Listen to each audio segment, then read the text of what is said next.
के जैम का मतलब है जैसे जिन्ना, ए से आजम खान और एम से मुक्ता।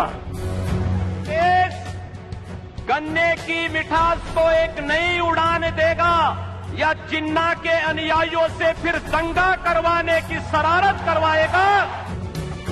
क्या जरूरत थी चुनाव में जिन्ना को लाने की? लेकिन समाजवादी पार्टी के नेता ने जिन्ना को लाकर खड़ा कर गांधी को याद करते हैं और उनको आज भी जिन्ना याद आता है। अखिलेश यादव जी अपना नाम बदल करके इसलिए अखिलेश अली जिन्ना रख ले और अपनी पार्टी को समाजवादी पार्टी की जगह जिन्नावादी पार्टी बना ले। सरदार पटेल जी, राष्ट्रपिता महात्मा गांधी, जवाहरलाल नेहरू, जिन्ना एक ही संस्था में पढ़ करके बैरिस्टर बन करके आए। जिन्ना के जिन्न को बोतल से तो अखिलेश ने निकाला था, लेकिन अब इसे इशारे पर नचा रहे हैं बीजेपी के नेता। हर रैली, हर सभा, हर मंच पर बीजेपी के तमाम दिग्गज यूपी की जनता को याद दिलाना नहीं भूलते कि देश को बांटने वाले मोहम्मद अली जिन्ना अखिलेश यादव के लिए पूजनीय है। गृह मंत्री, मुख्यमंत्री, बीजेपी अध्यक्ष, प्रदेश अध्यक्ष, डिप्टी सीएम, किसी ने भी ना तो जिन्ना को छोड़ा ना अखिलेश को। यूपी में शायद ही कोई ऐसा दिन बीत रहा हो जब जिन्ना का जिक्र ना हो।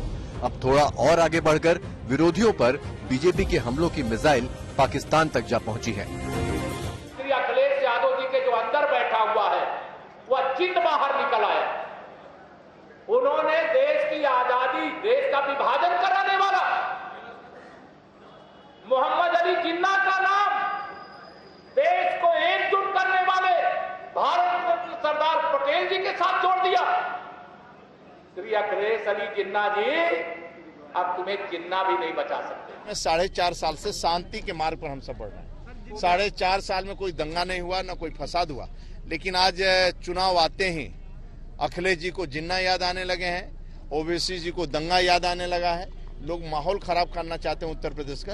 आज उत्तर प्रदेश में मंदिर का भव्य निर्माण हो रहा है, एक दिन दंगा नहीं हुआ। मुसलमान हिंदू दोनों मिलकर उस निर्णय को स्वीकार किए और एक भव्य मंदिर बनने जा रहा। अब सवाल उठता है कि यूपी के चुनाव में अचानक से जिन्ना कहां से प्रकट हो गए। शुरुआत अखिलेश ने की थी 31 अक्टूबर की हरदोई की रैली में। जाहिर है सवाल भी उन्हीं से होंगे। मुख्यमंत्री की कुर्सी पर बैठ चुका एक नेता यूं ही तो कुछ बयान दे नहीं देगा, लिहाजा यही माना जाएगा कि उन्होंने जो कुछ कहा सोच समझ कर कहा।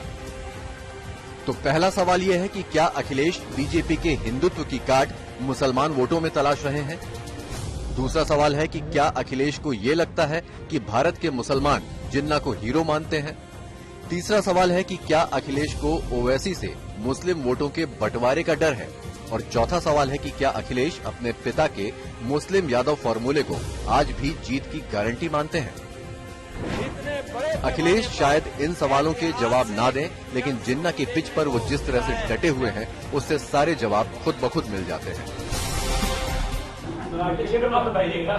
उस समय पर बताएंगे।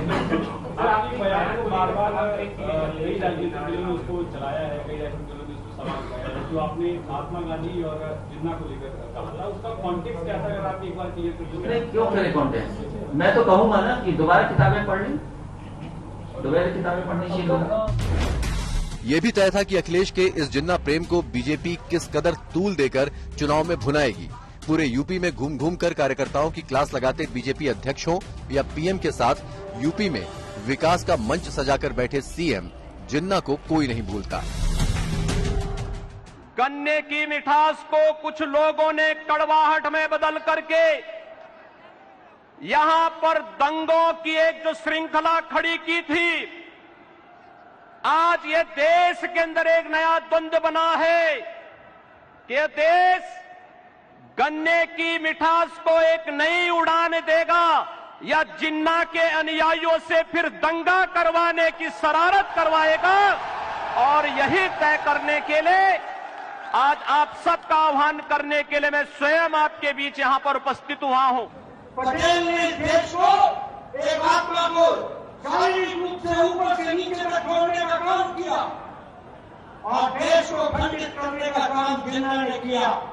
और आज जो लोग जिन्ना को याद करते हैं उनको चुनाव में मुंह तोड़ जवाब देना ये राष्ट्रवादी ताकतों का काम होता है। इसको हमको समझना है। तो क्या ये माना जाए कि जो हो रहा है खुद अखिलेश भी यही चाहते थे? ये अजब हाल है कि यूपी चुनाव में न तो कोरोना की दूसरी लहर में मचे हाहाकार की बात हो रही है, न रोजगार और न भ्रष्टाचार की। ऐसा लगता है कि सारे वोट महज दो रंगों में बटे हैं और चुनावी तस्वीर या तो भगवा या हरे रंग से बनाना ही मजबूरी बन चुका है। ये वही लोग हैं, जाने अनजाने में उनके मुंह से निकल जाता है, यही जिन्नावादी हैं जो राम भक्तों पर गोली चलाते हैं। और जब भी ये जिन्नावादी आएंगे, राम भक्तों पर इसी प्रकार से गोली चलाएंगे। अलीगढ़ से अकरम खान और श्रावस्ती से पंकज वर्मा के साथ आज तक ब्यूरो।